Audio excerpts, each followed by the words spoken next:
오랜만에 동생 녀석의 전화가 와서 한참을 이야기했습니다. 어려서부터 영적인 세상과 접촉하며 살아온 탓에 인생 자체가 이런 영성 공부와 맞닿아 있는 그 녀석에겐 정말이지 세상 사람들의 살아가는 모습이 늘 이해가 되지 않고 탐탁지 않은 모양인가 봅니다. 사람들이 자신의 이야기에 귀를 기울이지 않는 모습에 적잖이 실망을 한 것 같았어요. 저 역시 같은 입장이라 딱히 위로의 말이 떠오르지는 않습니다.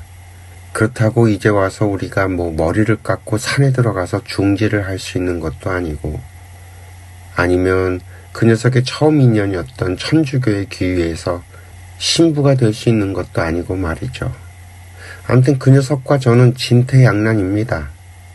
일단 우리들이 나누는 대화에 대해서 아무도 관심이 없고 귀를 기울이지 않습니다. 그럴 수밖에 없는 게 우리들이 학교에서 받은 교육은 모두 물질을 기반으로 한 생각들입니다. 일단 간단하게는 과학기술에 기반을 둔 거죠. 그런데 이 과학이라는 학문이 연구하는 대상은 물질입니다. 이 물리학이라는 것도 물질이 가지고 있는 특성과 그것으로 인해 발생하는 현상을 수학으로 풀어가니까요. 화학도 그렇죠. 100몇십 가지의 원자들과 그 원자들의 결합으로 빚어지는 그 조화를 탐구하죠. 생물학이라고 다를까요? 다윈의 진화론에 기반을 둔 생각들로 다른 학문들과 마찬가지로 이 생명체를 물질의 결합으로 봅니다.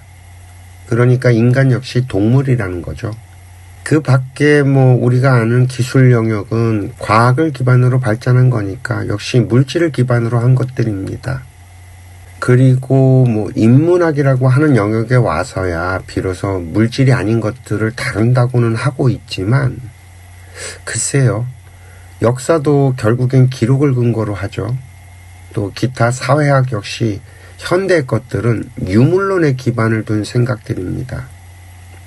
유물론이란 결국 만물의 근원을 물질로 본 생각이에요. 그저 인간의 정신이나 마음 이런 것들도 물질의 작용이거나 그 산물로 생각을 하니까요. 지금 현대 사회를 가르고 있는 그 사회주의 사상이나 자유민주주의 같은 생각들도 결국에는 이 유물론의 범주에서 파생된 생각들입니다.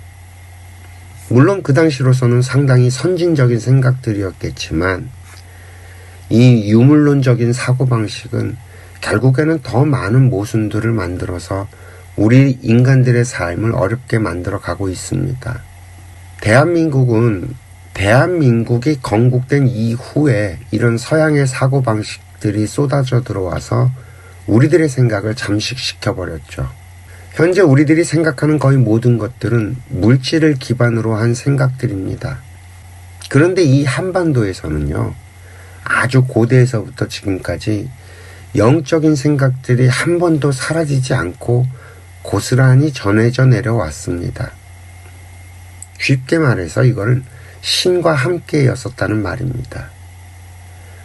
이 땅의 사람들이 불교를 받아들인 지 3000년의 시간이 흘렀지만요, 지금까지도 여전히 산신각 같은 토속신앙이라고 부르는 것들이 그 안에 녹아있죠. 천주교나 개신교를 받아들인 사람들 역시 신과 함께인 겁니다. 무신론자라고 우리가 부르는 사람들도요, 가만히 그들의 생활을 들여다보면 이 영적인 것들을 당연시하면서도 다만 말로는 은근히 근거가 없다고 하면서 무시를 할 뿐인 거죠.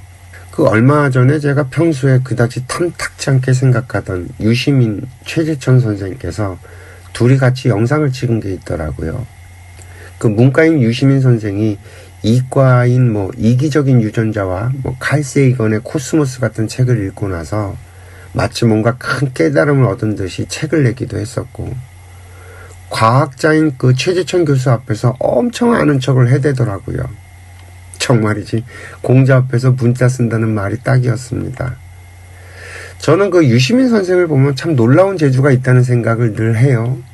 이 양반은 자신이 아는 게 100이라고 놓고 보면 늘 한 150이나 200 정도를 아는 것처럼 말을 할 줄 아는 그런 특별한 재주가 있어요. 이 보통의 사람들은 아는 게 100이라고 했을 때 50 정도도 말하기가 힘들거든요. 그래서 이 양반을 보면 그 온통 입으로 모든 재주가 몰려 있다고 해야 할까? 뭐 그런 거죠. 글쓰기와 말하기는 저는 거의 하나라고 봅니다만 이것도 꼭은 아니라서 유시민 선생은 글쓰기와 말하기가 정말 특화된 양반이라고 해야겠네요. 어쨌든 간에 저는 그 유시민 선생이 과학책을 읽는 일이 그렇게 놀랍지는 않습니다. 초록은 동색이라고 유물론적인 그 사회주의 사상에 빠진 이 양반이 과학책으로 장르를 옮긴다고 해서 뭐 특별하게 생각의 충돌이 일어날 거로 보이진 않으니까요. 오히려 아마도 그의 관념은 더 공고해졌을 거예요. 과학자이신 그 최재천 교수 역시 크게 다르지 않습니다. 사회생물학을 전공한 최 교수 역시 진화론과 유전자를 기반으로 하는 생물학이라는 안경으로 이 세상을 바라보는 양반입니다. 전부 다 그 물질을 기반으로 하는 생각들이죠. 그런 양반 둘이서 만나갖고 나누는 이야기가 뭐 새로운 게 있을 수 있을까요? 말들은 꽤나 화려하지만, 그래서 굉장히 화려하고 폼나는 얘기 같아 보이지만 내용을 압축해보면 별게 없습니다. 오히려 이런 유물론자들은 살아가면서 부딪히는 문제들이 있죠. 이게 뭐 학문적으로가 아니라 자신의 인생을 살아가면서 삶에서 만들어지는 문제들이죠. 가령 뭐 사랑하는 사람을 잃는다거나 병이 들어서 아파진다거나 인간관계에서 만들어지는 갈등 같은 것들 말입니다. 삶이 고달파지니 결국엔 인간은 왜 사는가 하는 문제에 봉착하게 되죠. 그런데 여기에서부터는 과학이나 생물학 또는 그 사회학 같은 물질의 안경으로는 아무리 쳐다봐도 답이 보이지 않게 됩니다. 지금 우리 사회가 안고 있는 문제들이죠. 우주선을 타고 화성을 향해 가고 있는 오늘날 우리는 사랑하는 연인과 헤어지는 아픔을 이해하는 법을 몰라서 가슴 아파합니다. 이런 문제는 과학의 영역이 아니라고, 그래서 잘 모른다고 하면서도 정작 그 영적인 공부를 하는 사람들의 설명에 대해서는 비과학적이라고 하면서 무시를 하죠. 이게 참 웃긴 거예요. 이 수만 년 인류의 역사는 진화 발전을 해왔는데, 그리고 과학기술의 발전 역시 인간의 생각과 상상력이라고 하는 이 비물질의 힘을 빌려서 여기까지 온 건데, 정작 비물질의 세계는 부정을 합니다. 뭐 이런 문제를 가지고 그 세상 사람들을 탓할 수는 없는 게, 근본적인 문제가 영적인 공부를 하는 사람들이 실력이 부족한 거라는 거예요. 과학기술은 누구도 부정할 수 없는 명백한 그 근거들을 제시해 가면서 사람들을 설득하고 이해시키려는 노력을 해왔어요. 그리고 많은 사람들의 삶에 도움을 줬죠. 지금 우리들이 누리고 있는 수많은 혜택들은 그 다 과학기술의 발전 덕분이니까요. 그 과학자들과 이 유물론자들은 자신들의 생각을 기록으로 남기고 세상에 공유하면서 더 많은 사람들의 생각이 더해지고 더 큰 생각들로 성장해가는 그런 노력들을 해왔다는 거예요. 그에 반해서 이 영적인 공부를 하는 사람들은 전혀 그런 방면의 노력을 해오지 않았습니다. 각자 그저 개인의 경험으로 쳐버리고 말았죠. 그 개인의 경험을 기록한 사람들도 많지 않고요. 또 서로 다른 경험, 다른 생각들을 융합하고 발전시키는 노력을 한 사람들은 더욱 적죠. 특히나 이게 20세기를 지나면서부터는 사람들에게 이해시키려는 노력을 하는 사람들이 잘 보이질 않아요. 이 철학이라고 부르는 학문 쪽에서도 새로운 생각이 나오지 않은 지 오래됐죠. 100년이 넘었을 겁니다. 종교 역시 그 신흥 종교라고 부르는 것들은 그저 사입이라고 몰아버리고 새로운 생각들을 막아버렸죠.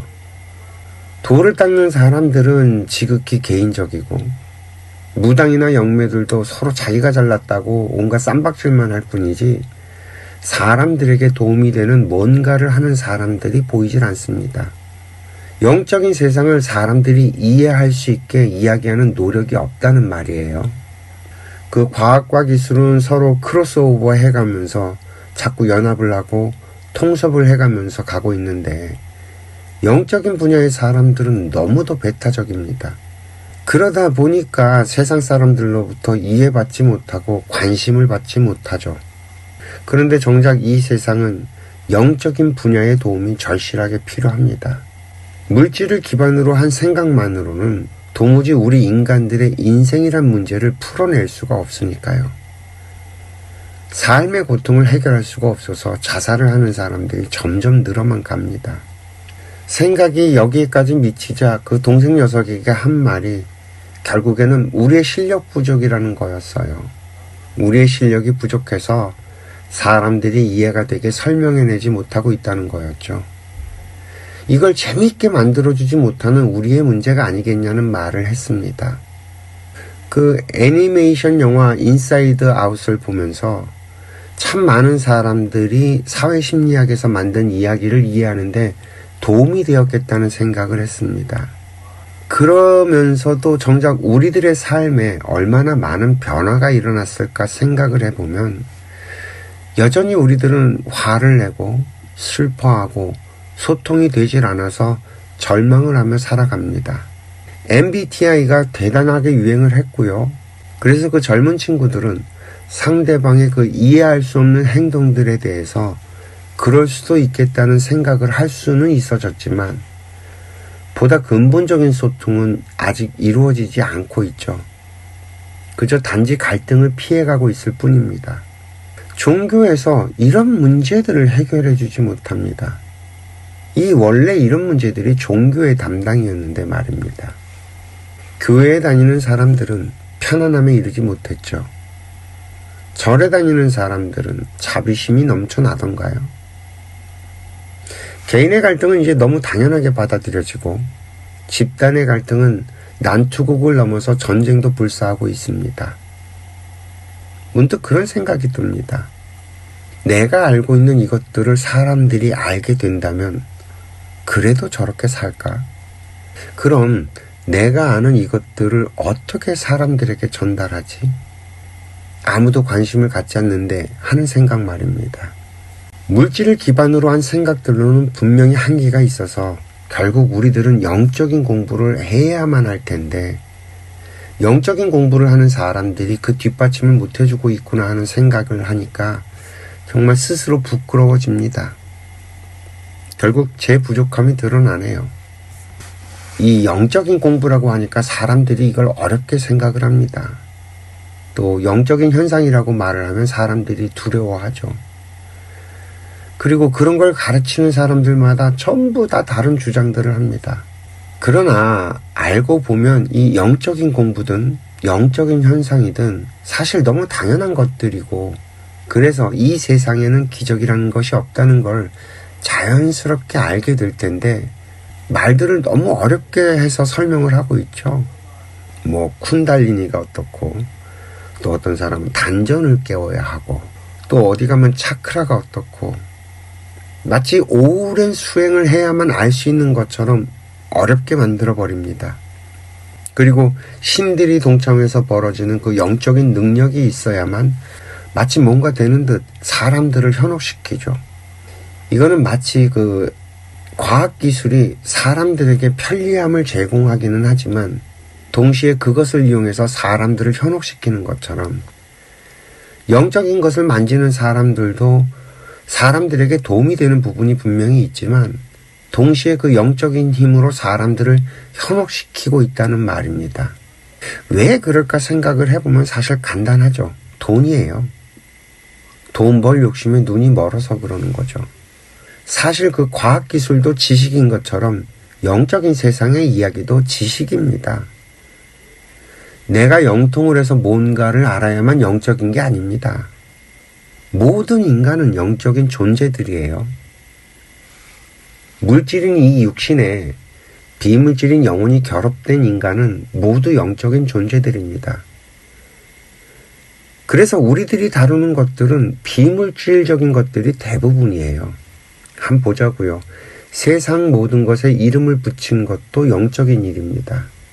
물질은 눈에 보이지만 그 이름이 눈에 보이지는 않잖아요. 인간의 어떤 활동들의 이름을 붙입니다. 그러나 그 활동이 눈에 보이나요? 가령 사랑 같은 단어 말입니다.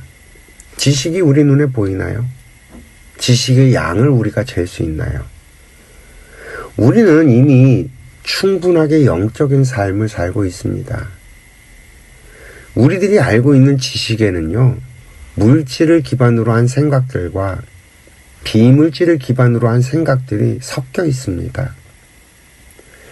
영적인 능력을 가진 사람들이 말하는 것들도 지식 정보고요. 물리, 화학에서 말하는 것들도 지식 정보입니다. 예언도 지식 정보고 상대방의 과거를 알아맞히는 것도 지식 정보입니다. 이런 것들은 특별한 게 아니에요. 그저 어떤 사람은 이쪽 방면에 특별한 재능을 갖고 태어났고 저 사람은 저쪽 방면에 특별한 재능을 갖고 태어난 것일 뿐인 거죠. 이 사람은 이런 인생을 살아야 하기 때문에 그 재능을 갖고 태어난 거고요. 저 사람은 저런 재능이 있어야만 저런 인생을 살아갈 수 있기 때문에 그 재능을 갖고 태어난 것 뿐이죠.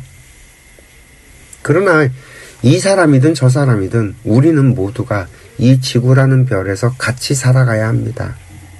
그래서 내가 하는 일이 누군가에게 도움이 돼야만 그나마 나는 밥술이라도 뜨고 살아갈 수 있습니다.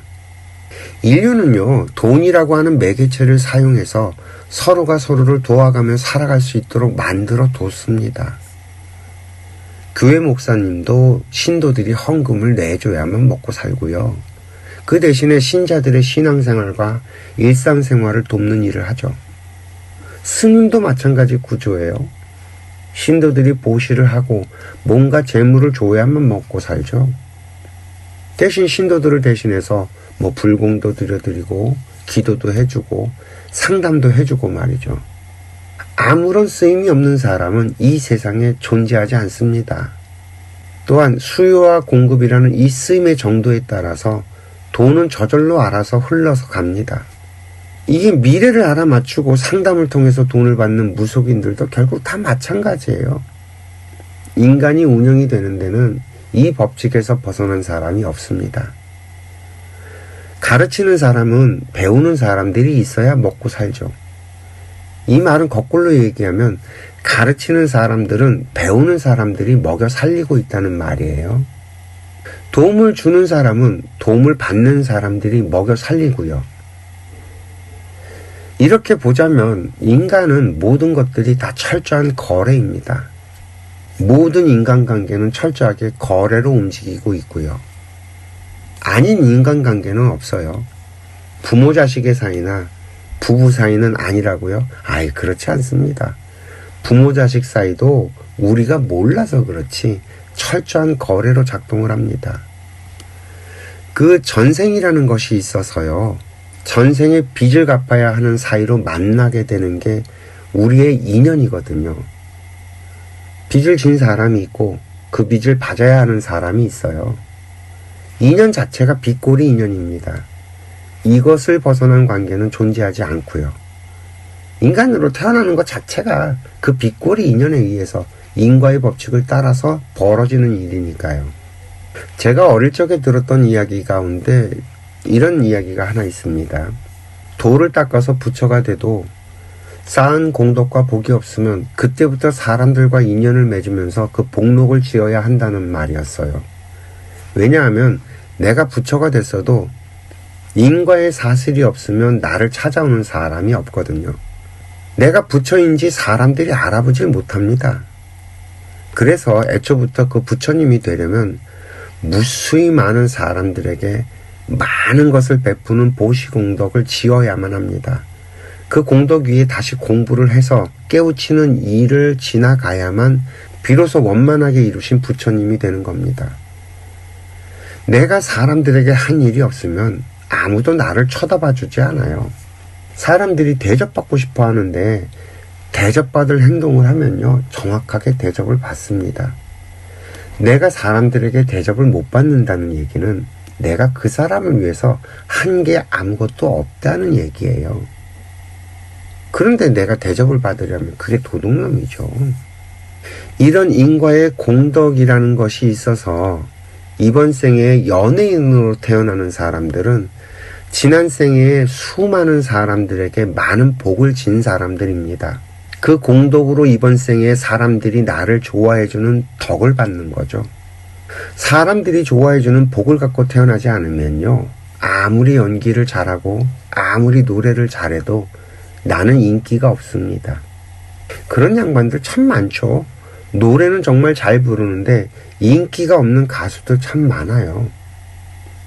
반면에 노래도 별로고 연기도 별론데 인기가 많은 사람이 있죠. 이렇게 자연적으로 일어나는 그 현상들을 잘 살펴보면 이 세상이 어떻게 운영이 되는지를 알 수 있습니다. 이 인과의 법칙은 그 누구도 피해갈 수 없는 자연현상입니다. 이 인과의 법칙 때문에 윤회는 당연히 발생하는 자연현상인 거고요. 이걸 갖다 뭐 있다 없다 말을 하고 믿는다 안 믿는다 이런 게 오히려 어리석은 거죠. 그래서 내 눈에 좋아 보이는 누군가가 있다면 간단합니다. 내가 갚아야 할 빚이 있는 거예요. 그래서 내 눈에 콩깍지가 씌어서 그 사람이 이뻐 보이게 만드는 거죠. 그렇게 부부가 되면 서로의 빚을 갚아 나가야 합니다. 부모가 갚아야 할 빚이 있어서 자식을 낳았는데 그 빚은 안 갚고 자기 꼭두각시 인형을 만들려고 하면 어떻게 되겠어요? 그 인형이 결국 성장해서 저키가 되어버립니다. 빚을 안 갚는다고 내 목을 조르죠. 자식이 그래서 원수가 되는 것이고요. 이해가 좀 되시겠나요? 이런 이야기를 물질을 기반으로 한 생각들에게서 찾아낼 수 있을까요? 해결을 할 수 있을까요? 그렇다고 해서 이런 이야기를 생전 처음 듣는 사람이 대한민국에 있을까요? 그렇지는 않을 거예요. 분명히 우리들은 성장을 하면서 이와 비슷한 수없이 많은 이야기들을 듣고 자랍니다. 우리가 조금만 귀를 기울이며 성장을 했다면 다 알 수 있는 것들이죠. 그런데 그렇게 나에게 준 그 정보들을 내가 다 외면을 했을 뿐인 거죠. 저희 인생학교에서는 그동안 우리들이 흘려보냈던 그런 정보들을 다시 소환을 해서 새로운 관점으로 풀어서 설명을 드리고 있습니다. 그래서 그 첫 번째 이야기로 듣기 훈련을 만들었고요. 저희가 만들어 놓은 그 듣기 훈련 안에는 오늘 설명드린 모든 것들이 다 녹아 있습니다. 저는 그 평소에 제가 아는 분들에게 장담을 합니다. 모든 인간관계는 이 단계를 피해갈 수가 없다고 말이죠. 듣는 훈련이 되어 있지 않으면 인간관계는 망하게 되어 있습니다.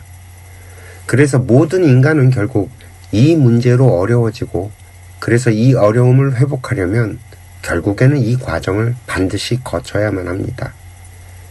이거는 뭐 정해져 있는 거예요.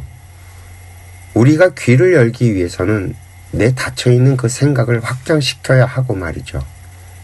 그동안에 자신이 알고 있었던 것들은 아무리 버무려 봐야 비빔밥입니다. 그나물의 그 밥이죠.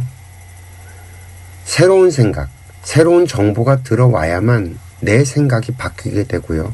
내 생각이 바뀌어야만 내 행동이 바뀌게 됩니다. 그렇게 내 행동이 바뀔 때 내 삶이 달라지니까요. 그래서 저는 그 유시민 선생과 그 최재천 교수의 이야기가 그렇게 허무하게 보였습니다. 그나물의 그 밥이니까요. 물질을 기반으로만 한 우리들의 생각에는 분명히 한계가 있습니다. 과학기술로 우리들의 삶의 문제들을 해결할 수가 없으니까요. 결국 인생의 문제는 내가 누구인가로 출발을 하게 됩니다. 밥도 안 나오고 쌀도 안 나오고 이 돈도 안 되는 이 생각이 결국에는 내 인생의 발목을 잡는 날이 반드시 오게 됩니다. 특히나 21세기에선 더더욱 그렇고요. 2025년입니다. 이 올해에 일어날 일들이 저는 사실 좀 걱정입니다. 그동안 제가 알아왔던 모든 것들이 올해를 경고하고 있거든요. 제가 얼마 전에 일전에 올렸던 그 영상에서도 그런 말씀을 드렸지만 올해의 키워드는 천재지변입니다. 이미 지난 1월 25일 행성 정렬 현상이 관측된 바 있었어요. 이 행성 정렬 현상은 태양을 중심으로 하는 모든 행성들이 일정하게 열을 맞추는 것을 말하는데요. 이 모든 행성들은 공전 주기가 달라서 이렇게 일렬로 늘어서게 되는 건 굉장히 보기 드문 천체 현상 가운데 하나죠. 그동안에 이런 현상들이 없었던 건 아니지만 특히나 올해엔 태양을 중심으로 한 이 태양계의 별들이 완전히 일렬로 설 수 있다는 얘기가 있어요. 그래서 이것이 우리에게 어떤 현상으로 일어나게 될지 알 수는 없지만 모르긴 해도 이 별들 간에 중력이 작용을 하게 되니까 이 지구에 충격이 없을 거라고는 말을 할 수도 없습니다. 우리나라에 주역이 들어오고 연구가 되고 이게 조선 후기에 와서 김항이라는 분이 계시는데 이 주역의 원리를 독자적으로 이해해서 주창한 그 정역이라는 것이 있습니다. 이 정역을 연구하는 사람들 사이에서는 선천시대가 있었고요. 그리고 우리가 후천시대를 살고 있는데 머지않은 미래에 이 후천시대도 가고 정역의 시대가 온다는 말이 있었어요. 아마도 그게 선천팔견이 후천팔견이 하는 이야기들에서 파생된 것들이 아닐까 싶기는 한데 어쨌든 간에 이 정역의 시대에는요. 23도 정도 기울어져 있는 이 지구의 축이 바로 서게 된다는 이야기를 합니다. 근데 이 지축이 바로 선다는 이야기가 이 정역파에만 있었던 게 아니고요. 조선 말기에 이 세상에 나오셨던 여러 선지자들께서 다들 언급한 이야기들입니다. 그 지축이 바로 서는 때가 2025년이라는 말이 있습니다. 이처럼 별들이 일렬로 서게 되고 지축이 일어서게 되는데 이 지구별이 어찌 얌전히 있을 수 있겠어요. 당연히 그 천재지변이 일어날 수밖에 없겠죠. 그래서 올해에는 천재지변이 일어날 거라고 전 세계의 많은 예언가들이 말을 하고 있습니다.